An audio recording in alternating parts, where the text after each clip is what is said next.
Quando o Ricardo Salles disse que era para passar a boiada, ele não estava de brincadeira. E é isso que vem fazendo o nosso Congresso Nacional. Essa semana que passou, o projeto de lei sobre o licenciamento ambiental foi uma verdadeira passada de boiada. E é isso que a gente vai ver logo após a vinheta.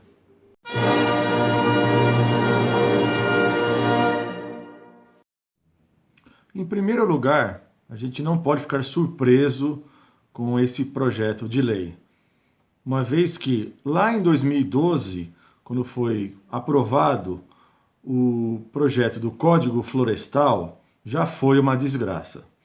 Se foi uma desgraça lá, não ia ser o paraíso agora.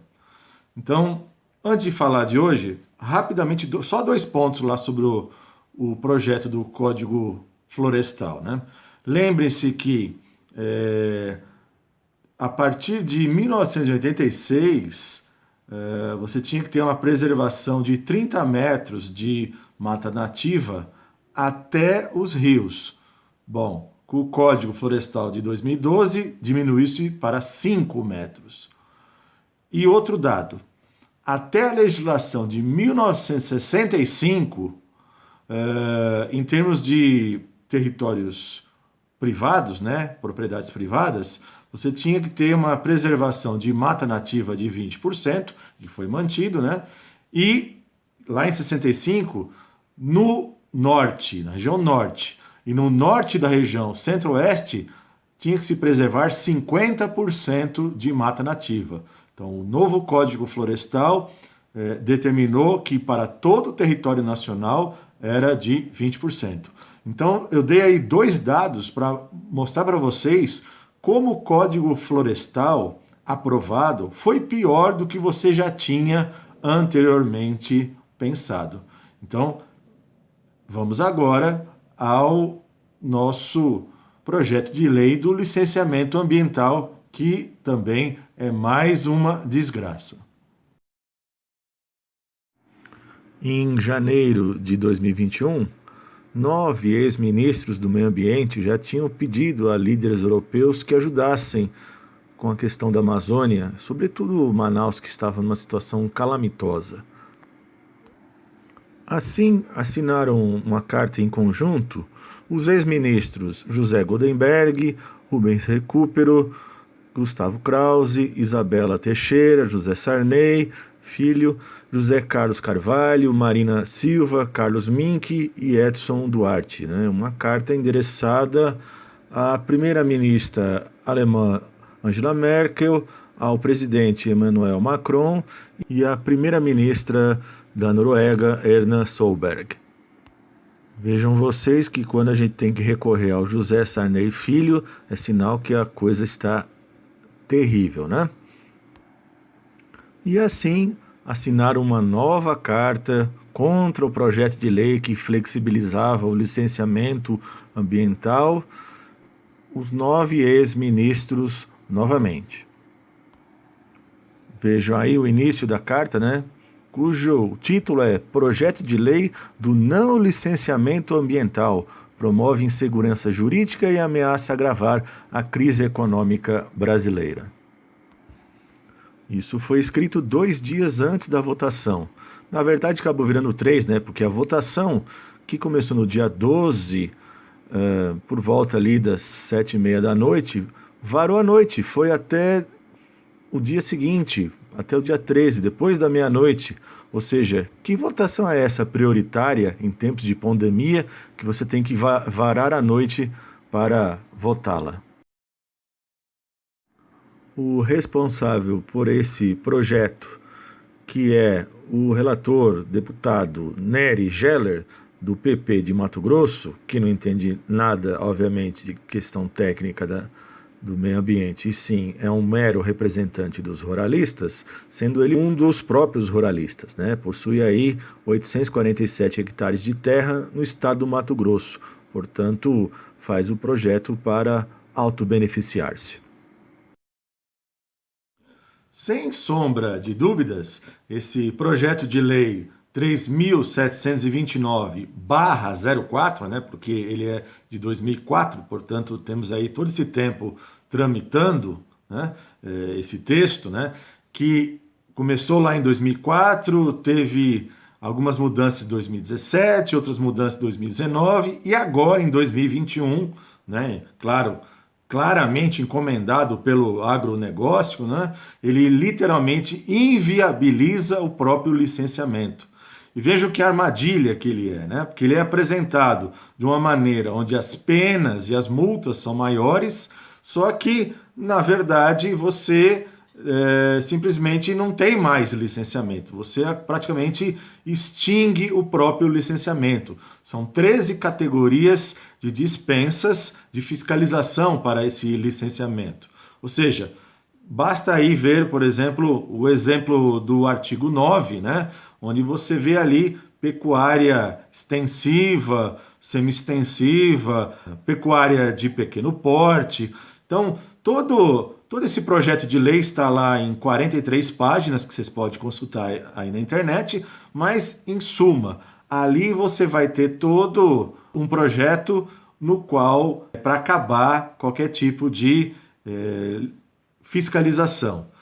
Tanto é que, no artigo 7º, inciso 4, você tem lá as autodeclaração de licença, ou seja, agora você preenche um próprio formulário que está na internet e você faz sua própria licença, no que se refere a saneamento básico, distribuição de energia elétrica de baixa tensão, manutenção de estradas, portos. Então veja que é um licenciamento ambiental que serve tanto para o campo como para a cidade, né? Ele tem toda aquela marca do agronegócio, mas ele atinge campo e cidade.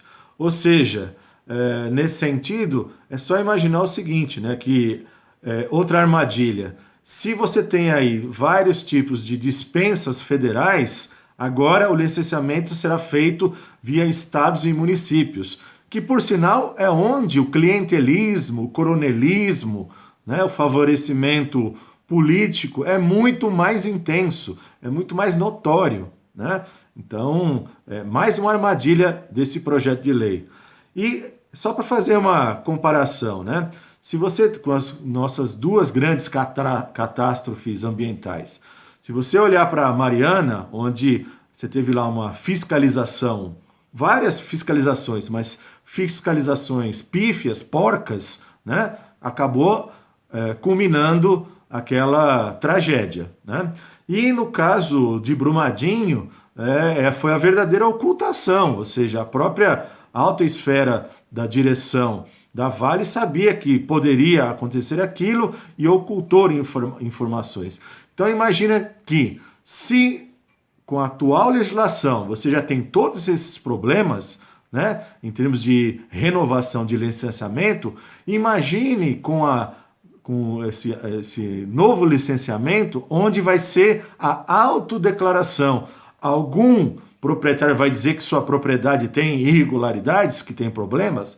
Não, simplesmente vai automaticamente fazer o licenciamento.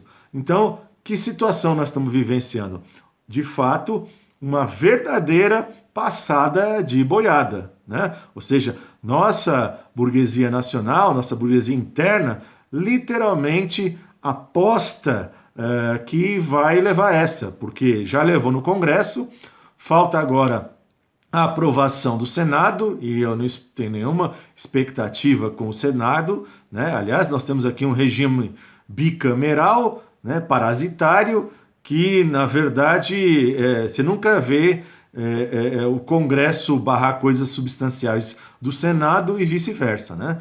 E depois de aprovado isso, pode ser que haja algum veto do Supremo Tribunal Federal, porque isso fere vários artigos, dentre eles o artigo 225, né, que trata ali da preservação, né, das questões ambientais, mas são vários outros, né? De novo, fica aí refém do jurídico, né? E percebam, como você tem uma ausência de esquerda no Brasil, simplesmente a direita vai passando a boiada na sua autocracia institucionalizada via legislativo, né? Então veja, e é interessante observar que a nossa burguesia caudatária, não soberana, não autônoma, ela é tão conservadora, ela é tão tosca, reacionária, né? Que percebam que ela fica passando o chapéu aí, pedindo dinheiro para a preservação da natureza, e assim foi também nessa última cúpula dos líderes sobre o clima, né? Eu fiz até um vídeo, quem não conferiu, basta dar uma observada aqui, onde eu pego inclusive as características aí do Ricardo Salles como uma figura central, mas vejam, né? Nesse caso aqui não é o Ricardo Salles sozinho, é o próprio Congresso. Mostra o que é o nosso Congresso Nacional, né? E percebam que a nossa burguesia não está nem aí, ela é tão tosca que quer passar por cima de tudo, inclusive de acordos do ponto de vista capitalista mesmo, internacionais. Vejam que o Biden fica falando aí de preservar a Amazônia e é feito isso. Percebam aí que o Brasil, nessa relação do Mercosul com a Europa, vários deputados europeus já estão falando que isso é literalmente destruir, acabar com a Amazônia. O governo Bolsonaro, que quer entrar na OCDE, a OCDE considera a preservação da natureza como uma das questões vitais. Então vejam que a nossa burguesia, ela quer passar por cima de tudo isso, né? Ela aposta nisso, né? Esse é seu traço. Aliás, é seu traço histórico, né? Portanto, essa situação calamitosa que nós vivenciamos, dado, mais uma vez, o quadro de ausência de esquerda que só pensa em eleições para o ano que vem, e enquanto isso vai se passando a boiada para cima do campo e da cidade, para cima da perspectiva do trabalho. Ok, gente? É isso. Comentem aqui embaixo, curta, compartilhe e a gente se vê nos próximos vídeos.